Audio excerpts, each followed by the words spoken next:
ظہر، عصر، مغرب، عشاء، فجر، آدمی آرام سے دیکھ لے۔ اب اس کے بعد اللہ نے اپنی نشانیوں کا تذکرہ کیا۔ ان کی نشانیوں میں سے یہ ہے مٹی سے تم کو پیدا کیا، پھر تم کو پھیلا دیا۔ نشانیوں میں سے یہ ہے وَمِنْ آيَاتِهِ أَنْ خَلَقَ لَكُمْ مِنْ أَنْفُسِكُمْ أَزْوَاجًا لِتَسْكُنُوا إِلَيْهَا وَجَعَلَ بَيْنَكُمْ مَوَدَّةً وَرَحْمَةً کہ نشانیوں میں سے اس نے تمہارے لیے تمہاری ہی جنس میں سے بیویاں پیدا کی تاکہ تم سکون حاصل کرو، اور تمہارے درمیان محبت اور رحمت پیدا کر دی۔ تو یہ میاں بیوی ایک دوسرے کے لیے سکون کا ذریعہ ہے، ایک دوسرے کے درمیان محبت اور رحمت یہ اللہ کی نشانیوں میں سے ہے۔ پھر آسمان و زمین کی پیدائش کا ذکر ہے۔ پھر آگے کہا وَاخْتِلَافُ أَلْسِنَتِكُمْ وَأَلْوَانِكُمْ تمہاری زبانوں اور تمہاری رنگوں کا مختلف ہونا بھی اللہ کی نشانیوں میں سے۔ کوئی عربی بول رہا، کوئی انگریزی بول رہا، کوئی اردو، کوئی ہندی، کوئی مراٹھی، لوگوں کے رنگ بھی الگ الگ ہیں، کوئی کالا ہے، کوئی گورا ہے، کوئی لمبا ہے، کوئی ناٹا ہے، ہر طریقے کا۔ ان فی ذلک لآیات للعالمین بے شک اس میں علم والوں کے لیے نشانیاں ہیں، جہان والوں کے لیے نشانیاں ہیں۔ پھر اللہ کی نشانیوں میں سے رات میں سونا ہے اور دن میں کام کرنا ہے، یعنی رات میں آرام کرنا اور دن میں کام کرنا ہے۔ پھر اسی طرح اللہ کی نشانیوں میں سے اللہ بجلی کس طریقے سے دکھاتا ہے، بارش نازل کرتا ہے، یہ اللہ کی نشانیاں ہیں۔ پھر اس کے بعد یہ بیان کیا جا رہا ہے فطرۃ اللہ التی فطر الناس علیہا لا تبدیل لخلق اللہ ذلک الدین القیم ولکن اکثر الناس لا یعلمون۔ اللہ تعالیٰ نے لوگوں کو توحید پر پیدا کیا اور اللہ کے کلمے میں کسی طریقے سے کوئی تبدیلی نہیں، اللہ کی فطرت میں کسی طریقے سے کوئی تبدیلی نہیں ہے، یہی سیدھا دین ہے، لیکن اکثر لوگ نہیں جانتے۔ لوگوں سے کہا جا رہا ہے نماز قائم کرو، واقیموا الصلاۃ ولا تکونوا من المشرکین، آیت نمبر 31 ہے، نماز قائم کرو اور مشرکوں میں سے نہ ہو جاؤ۔ جو لوگ نماز نہیں پڑھتے وہ اپنے آپ کو مسلمان نہ کہے۔ کل حزب بما لدیہم فرحون، آیت نمبر 22 میں ہے، ہر گروہ جو ہے اپنے پاس جو کچھ ہے اسی پر وہ خوش ہے۔ کیا کیا ان لوگوں نے؟ ان کا تذکرہ پہلے آیا، من الذین فرقوا دینہم وکانوا شیعا، انہوں نے اپنے دین کو ٹکڑے ٹکڑے کر لیا اور کئی گروہ میں بن گئے۔ کل حزب بما لدیہم فرحون، ہر گروہ کے پاس جو کچھ ہے وہ اسی پر خوش ہے۔ آگے بیان کیا جا رہا ہے آیت نمبر 41 پر غور کیجیے، ظہر الفساد فی البر والبحر بما کسبت ایدی الناس لیذیقہم بعض الذی عملوا لعلہم یرجعون قل سیروا فی الارض فانظروا کیف کان عاقبۃ الذین من قبل کان اکثرہم مشرکین۔ خشکی اور سمندر میں لوگوں کے ہاتھوں کی کمائی کی وجہ سے فساد ظاہر ہو گیا تاکہ اللہ انہیں ان کے بعض اعمال کا مزہ چکھائے، شاید کہ وہ اللہ کی طرف رجوع کریں۔ کہہ دیجئے زمین میں سیر کرو پھر دیکھو ان لوگوں کا انجام کیسا ہوا جو ان سے پہلے تھے، ان میں سے اکثر مشرک ہی تھے۔ پتہ یہ چلا کہیں بھی اگر کچھ بھی ہو رہا ہے یہ لوگوں کے کالے کرتوت ہیں، صرف لوگوں کو اپنے گناہوں کو چھوڑنا ضروری ہے۔ من کفر فعلیہ کفر ومن عمل صالحا فلانفسہم یمہدون، جو کفر کرے اس کے کفر کا وبال اسی پر ہے، جو نیک عمل کرے تو ایسے لوگ اپنے لیے ہی فلاح کا راستہ سنوار رہے ہیں۔ اللہ کی نشانیوں میں سے اللہ ہوائیں بھیجتا جو بادل کو اٹھاتی ہے، پھر ان بادلوں کو جس طرح اللہ چاہتا آسمان میں پھیلا دیتا ہے، پھر کس طریقے سے بارش ہوتی ہے۔ فانظر الی آثار رحمت اللہ کیف یحیی الارض بعد موتها ان ذلک لمحیی الموتى وهو علی کل شیء قدیر۔ پس آپ رحمت الہی کا آثار دیکھیے، زمین کو اس کی موت کے بعد اللہ کیسے زندہ کرتا ہے، وہی مردوں کو زندہ کرنے والا، وہی ہر چیز پر قادر ہے۔ کل قیامت کا تذکرہ ہو رہا ہے، فَيَوْمَئِذٍ لَا يَنفَعُ الَّذِينَ ظَلَمُوا مَعْذِرَتُهُمْ وَلَا هُمْ يُسْتَعْتَبُونَ، آیت نمبر 57۔ پس اس دن ظالموں کو ان کی معذرت کچھ نفع نہ دے گی، معذرت کرنے سے فائدہ نہیں ہوگا، اور نہیں ان سے توبہ کا مطالبہ کیا جائے گا۔ اخیر میں کہا جا رہا ہے فَاصْبِرْ إِنَّ وَعْدَ اللَّهِ حَقٌّ وَلَا يَسْتَخِفَّنَّكَ الَّذِينَ لَا يُوقِنُونَ، پس آپ صبر کیجئے، بے شک اللہ کا وعدہ سچا ہے، جو لوگ یقین نہیں رکھتے وہ آپ کو ہلکا یعنی بے صبرا نہ سمجھیں۔ اب اس کے بعد سورہ لقمان، یہ مکی سورہ ہے، اس کے اندر 34 آیتیں اور 4 رکوع ہیں۔ الف لام میم تلک آیات الکتاب الحکیم، الف لام میم یہ حکمت والی کتاب کی آیتیں ہیں، ہدی و رحمت للمحسنین جو نیکی کرنے والوں کے لیے ہدایت اور رحمت ہے، جو نماز قائم کرتے، زکوٰۃ ادا کرتے، آخرت پر یقین رکھتے، یہی لوگ ہدایت پر اور یہی لوگ کامیاب ہونے والے ہیں۔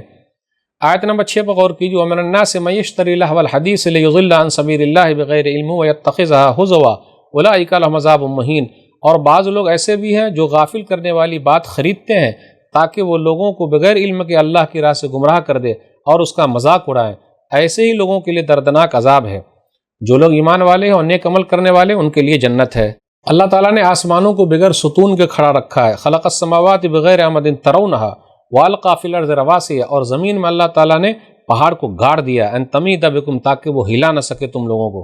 آگے اللہ نے کہا ھذا خلق اللہ فارونی ماذا خلق الذین من دونہ بل الظالمون فی ضلال مبین، یہ تو اللہ نے پیدا کیا، یہ اللہ کی تخلیق ہے، اب ذرا دکھاؤ انہوں نے کیا پیدا کیا جو اللہ کے سوا ہیں، بلکہ حقیقت میں یہ ظالم لوگ کھلی ہوئی گمراہی میں پڑے ہوئے ہیں۔ اب اس کے بعد لقمان علیہ الصلوۃ والسلام کی نصیحت ہے، آیت نمبر 12 سے آیت نمبر 19 میں 8 آیتوں میں بہترین باپ بننا ہو تو یہ آیتیں 8 آیتیں بار بار پڑھ لیجیے. سورہ لقمان سورہ نمبر 31 کی آیت نمبر 12 سے آیت نمبر 19 تک. آیت نمبر 12 بغور کیجیے. اپنے بیٹے کو نصیحت کرتے ہوئے کہتے ہیں یا بنی لا تشرک باللہ ان الشرک لظلم عظیم، بیٹے اللہ کے ساتھ کسی کو شریک نہ کرنا، بے شک شرک بہت بڑا ظلم ہے. پھر بیچ میں یہ کہا گیا اس کے بعد والی آیت میں کہ ہم نے انسان کو وصیت کی ہے کہ ماں باپ کے ساتھ اچھا رہے. حملت وهن على وهن وفصاله في عامين ان اشكر لي ولوالديك، خاص طور پہ ماں جو تکلیف پر تکلیف اٹھاتی ہے اور اس کا دودھ پلانا 2 سال تک ہے کہ میرا شکریہ ادا کرو اور اپنے ماں باپ کا بھی. پھر ماں باپ اگر شرک کرنے کے لیے کہے تو بات مت مانو. فلا تطعهما وصاحبهما في الدنيا معروفا، لیکن دنیاوی معاملے میں اچھے طریقے سے رہو. پھر بیچ میں ایک آیت اور آئی ہے آیت نمبر 16 یا بنی انها ان تکن مثقال حبۃ من خردل فتکن فی صخرۃ او فی السماوات او فی الارض یأتی بها اللہ ان اللہ لطیف خبیر. میرے بیٹے اگر کوئی چیز رائی کے دانے کے برابر ہو، پھر وہ چٹان کے اندر ہو یا پھر آسمانوں میں ہو اور زمین میں ہو، اللہ اس کو لائے گا. اللہ بڑا باریک بین ہر چیز کی خبر رکھنے والا ہے. اب دیکھ لیجئے ایک رائی کے برابر چیز ہے لیکن کہاں چھپی ہوئی ہے؟ چٹان میں. رائی کے برابر چیز چاہے آسمان میں، رائی کے برابر چیز چاہے زمین میں، کوئی پوشیدہ رہے کوئی چیز نظر آئے، ہر چیز کا اللہ تعالیٰ جاننے والا بڑا باریک بین ہے. پھر وہ وصیت کرتے ہوئے نصیحت کرتے ہوئے کہتے یا بنی اقم الصلاۃ، بیٹے نماز قائم کرنا. تو بچپن سے اپنے بچوں کو نمازی بنائیے، بار بار بولتے رہیے، مرتے دم تک بولتے رہیے، ہمت نہیں ہارنا ہے، کوشش کرتے رہنی ہے. پھر کہا وامر بالمعروف ونہی عن المنکر واصبر علی ما اصابک ان ذلک من عزم الامور، بیٹے بھلائی کا حکم دینا، برائیوں سے روکنا، صبر کرنا، جو تکلیف پہنچے بے شک یہ پکے کاموں میں سے ہے. پھر آگے کہا ولا تصائر خدک للناس ولا تمشی فی الارض مرحا، تکبر کے ساتھ اپنا رخ مت پھیرنا اور زمین میں اکڑ کے مت چلنا، بے شک اللہ تعالیٰ تکبر کرنے والے اور فخر کرنے والے کو پسند نہیں کرتا. وقصد فی مشیک، اپنی چال میں میانہ روی اختیار کرنا. وغضض من صوتک، اب بولتے وقت آواز کو پست رکھنا. ان انکر الاصوات لصوت الحمیر، بے شک آوازوں میں بدترین آواز گدھے کی آواز ہے. آگے اللہ تعالیٰ نے ذکر کیا کہ آسمان و زمین کو تمہارے ماتحت کر دیا. وَأَسْبَغَ عَلَيْكُمْ نِعَمَهُ ظَاهِرَةً وَبَاطِنَةً، اور اپنی ظاہری و باطنی تمام نعمتیں تم پر پوری کر دی ہے. لوگوں سے کہا جاتا ہے ایک اللہ کی طرف آؤ تو کیا کہتے ہیں؟ بل نتبع ما وجدنا علیہ آباءنا اولو کان الشیطان یدعوہم الی عذاب السعیر، بلکہ ہم تو اسی چیز کے پیروی کریں گے جن پر ہم نے اپنے باپ دادا کو پایا ہے، بھلا اگرچہ شیطان ان کو جہنم کے عذاب کی طرف ہی بلاتا رہا ہو تب بھی. آگے یہ بیان کیا جا رہا ہے ومن کفر فلا یحزنک کفرہ، جو کفر کرے اے نبی صلی اللہ علیہ وسلم اس کا کفر آپ کو غم میں نہ ڈال دے. لوگوں کو اللہ تعالیٰ نے مہلت دے رکھی ہے، پھر اللہ تعالیٰ پکڑ لیں گے. آسمان و زمین کو کس نے پیدا کیا؟ تو وہ لوگ کہیں گے اللہ. اس کے بعد یہ بیان کیا جا رہا ہے وَلَوْ أَنَّ مَا فِي الْأَرْضِ مِنْ شَجَرَةٍ أَقْلَامٌ وَالْبَحْرُ يَمُدُّهُ مِنْ بَعْدِهِ سَبْعَةُ أَبْحُرٍ مَا نَفِدَتْ كَلِمَاتُ اللَّهِ إِنَّ اللَّهَ عَزِيزٌ حَكِيمٌ. زمین میں جتنے بھی درخت ہیں سب قلم بن جائیں اور سمندر کا پانی سیاہی بن جائے، 7 سمندر بھی سیاہی بن جائے، لیکن اللہ کے کلمات، اللہ کی تعریف کبھی ختم ہونے والے نہیں. بے شک اللہ غالب ہے، خوب حکمت والا ہے. دن کو رات میں، رات کو دن میں اللہ ہی داخل کرتا ہے. سورج چاند ستاروں کو اللہ نے مسخر کر دیا ہے. پھر اسی طرح کشتی بھی جو چل رہی اللہ کی نعمت سے چل رہی ہے. لوگ جب کشتیوں میں سوار ہوتے ہیں اور سمندر کے اندر موجیں آتی ہیں تو ایک ہی اللہ کو یاد کرتے ہیں، مخلصین لہ الدین. اس کے بعد قیامت کا منظر ہے بیان کیا جا رہا ہے. لوگوں اپنے رب سے ڈرو اور ڈرو اس دن سے. وَاخْشَوْا يَوْمَ لَا يَجْزِي وَالِدٌ عَن وَلَدِهِ وَلَا مَوْلُودٌ هُوَ جَازٍ عَن وَالِدِهِ شَيْئًا. اس دن کوئی والد اپنے اولاد کے کام نہیں آئے گا اور نہ کوئی اولاد اپنے والد کے کچھ کام آئے گی. ان وعد اللہ حق، بے شک اللہ کا وعدہ سچا ہے. فلا تغرنکم الحیات الدنیا ولا یغرنکم باللہ الغرور، دنیاوی زندگی دھوکے میں نہ ڈال دے اور دھوکہ باز دھوکے میں نہ ڈال دے. آیت نمبر 34 ہے، اس میں 5 چیزوں کا ذکر ہے. اس کا علم اللہ ہی کو ہے. ان اللہ عندہ علم الساعہ وینزل الغیث ویعلم ما فی الارحام وما تدری نفس ماذا تکسب غدا وما تدری نفس بأی ارض تموت. قیامت کا علم اللہ کے پاس ہے، کب قیامت آئے گی، بارش کب نازل ہوگی اللہ ہی کو معلوم ہے. کہیں کہیں کچھ لوگ اندازہ لگا لیتے ہیں، یہ بھی اللہ کی طرف سے ہے، اللہ اس کے دماغ میں ڈالتا ہے تو سائنسدان لوگ بتا دیتے ہیں. نمبر 3 ماں کے پیٹ میں کیا ہے. آج کل لوگ مشین سے پتہ کر رہے ہیں، لیکن کیا وہ کالا ہے، گورا ہے، پھر اسی طرح کیا وہ مومن ہے، کافر ہے، اللہ ہی کو پتہ ہے. وما تدری نفس ماذا تکسب غدا، کل کیا کمائے گا اللہ ہی کو معلوم ہے.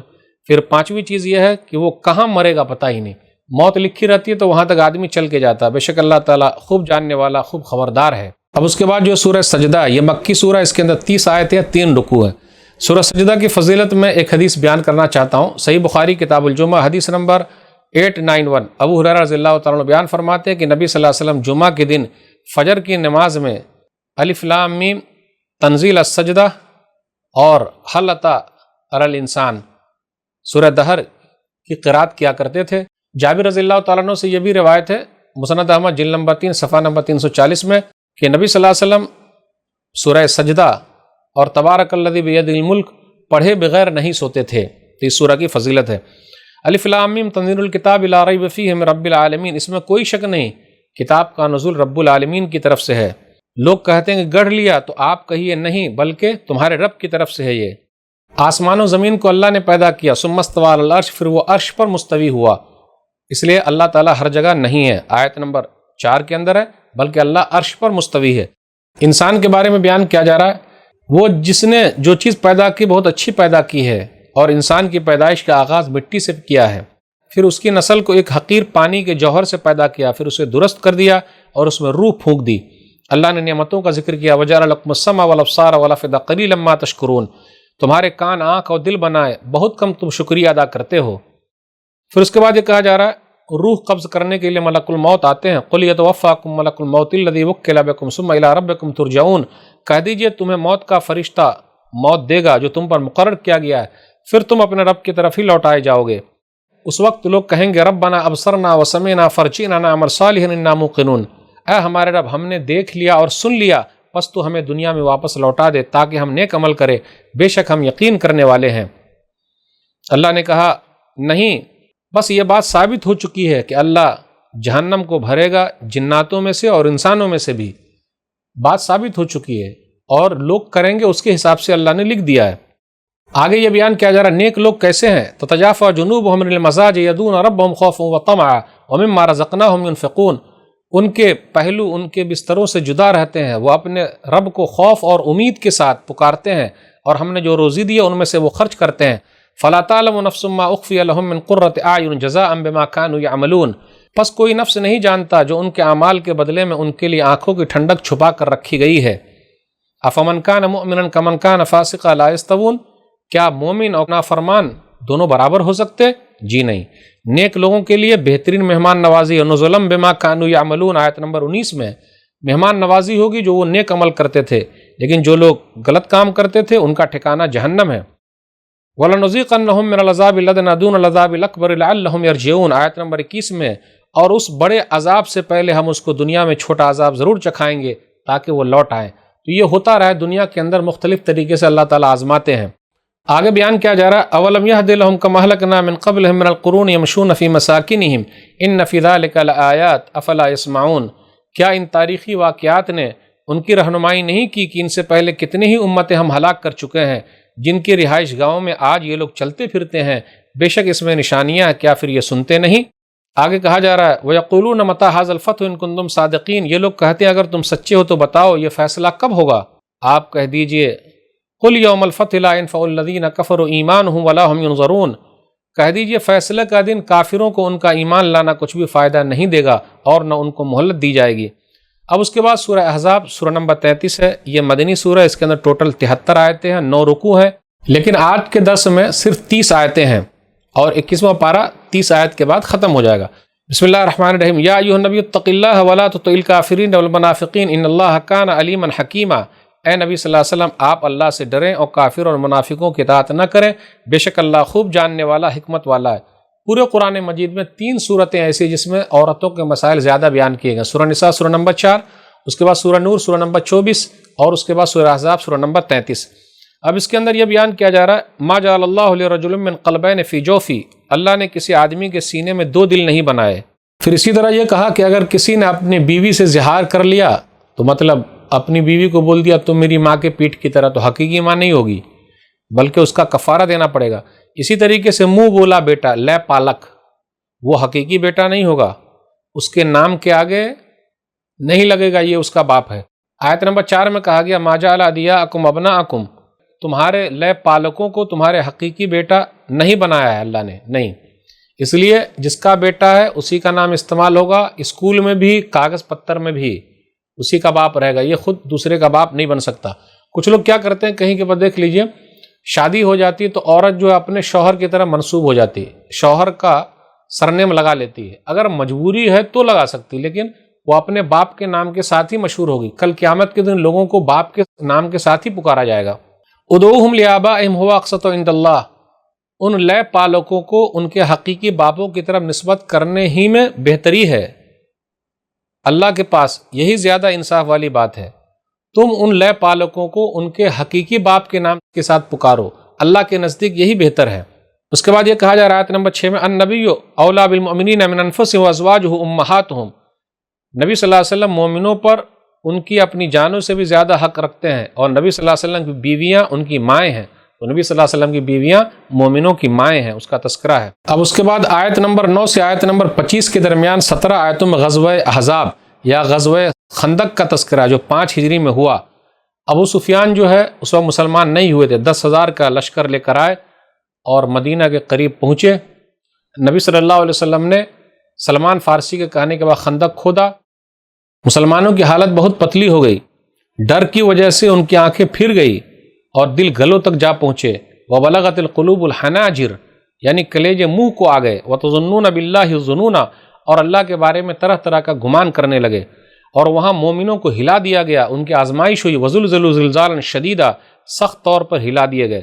لیکن منافقوں نے کیا کہا؟ جن کے دل میں بیماری تھی کہ اللہ نے ہمارے ساتھ دھوکہ کیا، نعوذ باللہ، اور وہ لوگ موت سے بھاگ رہے ہیں، کہاں بھاگ کر جائیں گے؟ آگے آیت نمبر 21 پر غور کیجئے، لَقَدْ كَانَ لَكُمْ فِي رَسُولِ اللَّهِ أُسْوَةٌ حَسَنَةٌ لِمَنْ كَانَ يَرْجُو اللَّهَ وَالْيَوْمَ الْآخِرَ وَذَكَرَ اللَّهَ كَثِيرًا، بے شک رسول اللہ صلی اللہ علیہ وسلم کی زندگی میں تمہارے لیے بہترین نمونہ ہے اس شخص کے لیے جسے اللہ سے ملنے اور قیامت کے دن کے آنے کی امید ہو، اور وہ بہت زیادہ اللہ تعالیٰ کو یاد کرتا ہو۔ اس کے بعد آیت نمبر 26 اور 27 میں غزوہ بنی قریظہ کا تذکرہ ہے۔ وَأَنذَرَ الَّذِينَ ظَاهَرُوا مِنْ أَهْلِ الْكِتَابِ مِنْ صَيَاصِيهِمْ وَقَذَفَ فِي قُلُوبِهِمُ الرُّعْبَ فَرِيقًا تَقْتُلُونَ وَتَأْسِرُونَ فَرِيقًا۔ اصل میں کیا ہوا تھا، یہ لوگ جو تھے یہودیوں کے 3 قبیلے آباد تھے مدینہ کے اندر، بنو قریظہ، بنو قینقاع، بنو نذیر۔ تو بنو قریظہ والے نبی صلی اللہ علیہ وسلم کے ساتھ تھے، لیکن کیا ہوا، اس موقع پر وہ لوگ کافروں سے مل گئے۔ تو اب اس کے بعد جیسے ہی خندق سے فارغ ہوئے، نبی صلی اللہ علیہ وسلم یہاں آئے، کیونکہ جبریل امین آئے تھے اور کہا تھا ارے آپ نے ہتھیار ڈال دیے، ہم لوگ ڈالے ہی نہیں، چلتے ہیں وہیں چل رہے ہیں۔ بالآخر کیا ہوا، وہاں پہنچے، ان کے قلعے کا محاصرہ کیا گیا۔ اس کے بعد سعد بن معاذ رضی اللہ تعالیٰ نے جو فیصلہ کیا وہ فیصلہ قبول ہوا۔ اللہ کا بھی وہی فیصلہ تھا کہ جتنے ان کے جنگ کرنے والے ان کو قتل کر دیا جائے، بقیہ لوگوں کو قیدی بنا کے لایا گیا۔ اب اس کے بعد اخیر میں آیت نمبر 28 سے 30 کے درمیان ہے، نبی صلی اللہ علیہ وسلم کی بیویوں کا ذکر ہے۔ ان سے کہا جا رہا ہے تم سادگی کی زندگی گزارو۔ یا ایھا النبی قل لازواجک ان کنتن تريدن الحیاۃ الدنیا وزینتها فتعالین امتعکن واسرحکن سراحا جمیلا۔ اے نبی صلی اللہ علیہ وسلم اپنی بیویوں سے کہہ دیجئے اگر تم دنیا کی زندگی اور اس کی زینت چاہتی ہو تو آ جاؤ، میں تمہیں کچھ سامان دے کر اچھے طریقے سے رخصت کر دوں۔ اگر تم اللہ اور اس کے رسول اور آخرت کے دن کو چاہتی ہو تو اللہ تعالیٰ نے نیک عورتوں کے لیے بہت بڑا اجر تیار کر رکھا ہے۔ نبی صلی اللہ علیہ وسلم کی بیویوں سے کہا جا رہا ہے کہ اگر بے حیائی کا ارتکاب ہو جائے تو دگنا عذاب ہوگا۔ وَكَانَ ذَلِكَ عَلَى اللَّهِ يَسِيرًا، اور یہ اللہ پر آسان ہے۔ نبی صلی اللہ علیہ وسلم کی بیویوں سے کہا جا رہا ہے کہ نبی صلی اللہ علیہ وسلم کو پریشان نہ کرے، دوسرے صحابہ کی جو عورتیں آرام سے ہیں اتنے آرام سے رہنے کے لیے نبی صلی اللہ علیہ وسلم سے یہ مطالبہ نہ کریں۔ اصل میں آیت نمبر 28 سے آیت نمبر 34 کے درمیان یہ تذکرہ ہے۔ تو آج جو ہے 2-3 آیتیں ہی ہے، اگلے درس میں 22ویں پارے کے شروع میں پتہ چلے گا کہ اب اور کیا نصیحتیں ان کو کی گئی ہے۔ تو 21ویں پارے میں یہ چند باتیں تھی۔ اللہ سے دعا ہے کہ اللہ تعالی ہم لوگوں کو قرآن کریم کو پڑھنے، سمجھنے، عمل کرنے، لوگوں تک پہنچانے کی توفیق دے، آمین۔ والسلام علیکم ورحمۃ اللہ وبرکاتہ۔ آپ اپنی زکوٰۃ، صدقات اور عطیات دیے گئے اکاؤنٹ نمبر یا QR کوڈ سکین کے ذریعے یا پھر گوگل پے کے ذریعے بھی بھیج سکتے ہیں۔ مزید جانکاری کے لیے دیے گئے نمبر پر رابطہ قائم کریں۔ سپورٹ البر۔